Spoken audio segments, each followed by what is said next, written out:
Welkom by hierdie week se Woensdag Woord en dankie dat jy ook weer inskakel. Ek wil begin deur vir jou te vra, wat is vir jou die definisie van 'n goeie lewe? Nou ek dink daar sal soveel antwoorde wees as die aantal mense wat ons hierdie vraag vra. In een vraelys waar hulle die vraag vir 'n klompie mense gevra het die antwoorde gewissel en was dit 'n kombinasie van of 'n goeie werk of finansiële sekerheid, goeie gesondheid of rus en vrede in jou huis. Sommige mense het ook gesê, ek wil net gelukkig wees. Ander het weer gesê, ek wil nie die heeltyd bekommerd wees oor alles nie. Nou elkeen van hierdie antwoorde is nie verkeerd nie, want ek dink dit is eerlik en dit vat ook saam hoe mense regtig voel. Ons word ook van kleins af tog wys gemaak dat ons geluk en ons gemak veral afhang van hoe hard ons werk en wat ons wil bereik. Want as ons genoeg het, dan sê ons vir mekaar, is ons tevrede. Nou hierdie perspektiewe is egter so 'n paar jaar gelede omgedop toe Harvard Universiteit 'n groot studie gedoen het wat spesifiek hierdie vraag wou beantwoord van wat die definisie van 'n gelukkige lewe is. Anders as enige ander soortgelyke studie het hierdie een oor meer as 85 jaar gestrek, want dit het 'n groep mense se lewens gevolg deur die verskillende fases en seisoene van hulle lewe. Die eindresultaat was baie interessant. Mense wat regtig goed oud geword het almal so 'n paar goed in gemeen gehad.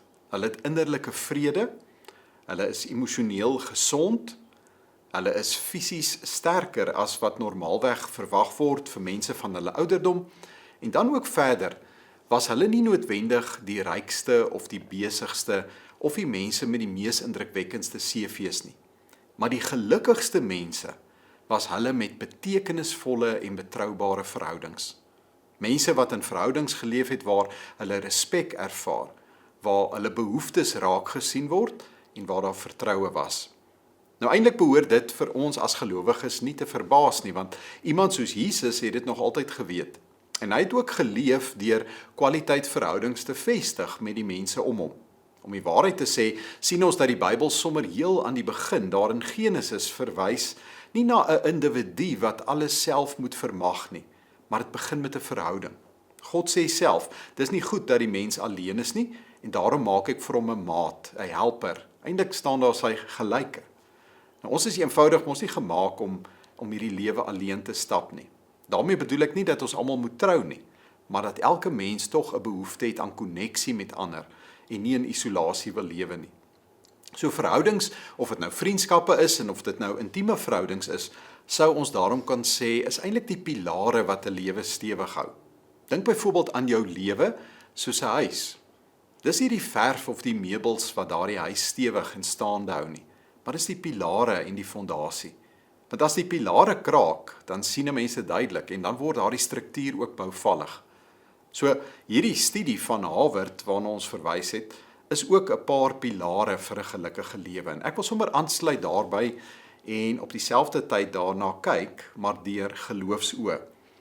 So die eerste pilaar van 'n gelukkige lewe is verhoudings waar daar veiligheid en sekuriteit is. Dis daardie mense by wie jou hart veilig is. Mense wat jy enige tyd in die dag of nag kan bel wanneer vrees jou oorval of as jy iets nodig het, of wanneer jy nie meer weet wat om te doen nie. Dan dink ek sommer daaraan Prediker hoofstuk 4 vers 9 wat sê 2 vaar beter as 1, want as die een val, dan kan die ander hom weer help opstaan. So dit was van die begin af deel van God se ontwerp, dat ons nie vyande sal wees nie, maar dat ons skuilplekke vir mekaar sal wees. Dat spanwerk en wederwysige ondersteuning, veral in moeilike tye, ons baie beter sal pantser teen die aanslae van die lewe. Tweede pilaar is verhoudings wat ons toelaat om te leer en te groei. Want het ons gesê, niemand groei in isolasie nie. Ons het mekaar nodig, mense wat ons kan help om te dink en ons kan uitdaag, wat ons help onderskei, maar ook ons verbeelding strek deur ons aan te moedig om te droom. Dis daardie mense wat jou aanmoedig van die kantlyn af, maar die mense wat jou ook baie keer eerlik konfronteer. Dis hulle waarvan Spreuke 27 sê, yster slyp yster. Vriende vorm mekaar. So groei gebeur met ander woorde waar daar vertroue en eenheid is. Die derde pilaar wat hierdie studie bewys het van 'n gelukkige lewe, is verhoudings waar daar emosionele intelligensie en vertroue is. Nou ongelukkig het sulke verhoudings skaars geword, want in ons gejaagde lewe is mense baie meer ingestel op hulle eie behoeftes en emosies as van die mense rondom hulle. Maar daarom herinner Paulus vir ons in Galasiërs 6, hy sê, ons moet mekaar se laste dra. Ons moet daar wees vir mekaar. Dis amper soos 'n spons wat iemand anders se vreugde, maar ook hulle hartseer kan absorbeer. Soms beteken dit nie dat ek net raad moet gee nie, maar net my teenwoordigheid by iemand op die regte tyd kan al klaar die wêreld beteken. Dan is daar die pilaar wat hulle noem identiteit en herinnering. Dit is die mense wat ons help onthou wie ons is, wanneer ons dalk self vergeet het, omdat ons onseker voel of twyfel in ons eie vermoëns. Dis die mense wat jou storie ken. Dis hulle wat jou aanvaar soos jy is. Hulle herinner jou aan jou sterkpunte en hulle waardeer ook wat jou uniek maak. En dan dink ek sommer aan daardie bekende teks in Jesaja 43, wanneer die skrywer die volk herinner, moenie bang wees nie. Ek die Here jou God het jou op jou naam geroep. Jy is myne. Nou soms gebruik God juis ander mense se stemme om dit ook weer in ons ore te kom fluister en ons weer moedig te maak. Dan die tweede laaste pilaar van 'n gelukkige lewe is daardie mense wat mekaar kan bedien met praktiese hulp. Hierso gaan dit oor liefde wat regtig hande en voete kry. Oor mense wat opdaag wanneer jy in nood is, wat jou help dra, wat doen wat gedoen moet word sonder om iets terug te verwag. Jakobus skryf gereeld hieroor ook in sy brief as hy verwys na geloof sonder dade is eintlik maar nikszeggend en dood. So liefde sou ons daarom ook onder hierdie punt kan sê is meer as net 'n gevoel. Liefde is 'n daaglikse opoffering en dit beteken ook harde werk, 'n daaglikse keuse. Dit is om bereid te wees om ook my hande vuil te maak, om my gemak prys te gee sodat ander mense gehelp kan word. En dan laastens het die studie bevind dat gelukkige lewens ook met mense in verhouding staan wat nie altyd die lewe so ernstig opneem nie. Dis die lekker mense, mense wat lag, wat pret het en ook vreugde uitstraal. Nou sulke mense is nie oppervlakkig nie, maar hulle help ons om met nuwe oë na ons omstandighede te kyk en ook die lewe te waardeer. En Jesus het dit ook gedoen. Hy het 'n vrolike hart gehad wat saam met mense geëet het, saam gelag het, saam fees gevier het. En ek dink dit is ook hoekom die Bybel juis sê daar in Spreuke 17, 'n vrolike hart bevorder die genesing. So omring jou daarom ook met mense wat jou laat lag en die lewe geniet. As ons na Jesus se lewe kyk, dan beliggaam hy baie van hierdie studie van Harvard se uitkomste, maar al eeue gelede. Hy was geen eensame held nie. Ons sien 'n rabbi wat mense nader aan hom roep, wat saam met hulle gestap het, saam met hulle geëet het, wat selfs gehuil het by 'n graf en kon lag by 'n tafel.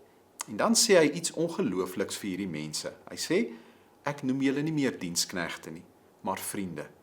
En toe hy gevra is, wat is die kern van die lewe, maak hy dit baie eenvoudig. Hy sê liefde vir God en liefde vir mense.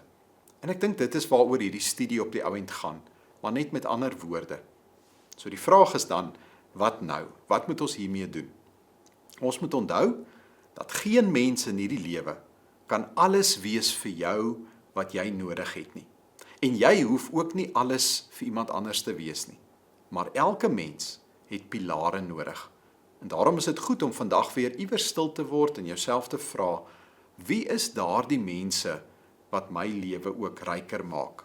Wie is die mense wat regtig my hart ken? En dan die vraag wat ons dalk maklik vergeet, vir wie is ek ook 'n veilige plek? En vir wie is ek ook daardie pilaar? Miskien roep God jou vandag om so bietjie stadiger te loop, om weer daardie ou vriend of vriendin te bel, om te luister sonder om alles te probeer regmaak, om weer teenwoordig te wees. Want die goeie lewe ontdek ons in hierdie studie, lê nie net in 'n klomp besittings of prestasies of al ons besige agendas nie. Die goeie lewe word gevind in kwaliteit verhoudings wat hou, en wanneer ons doelbewus daarin belê, dan gebeur daar iets heilig. Ons word meer mens en ons leef ook nader aan God se hart. Amen. Kom ons bid saam.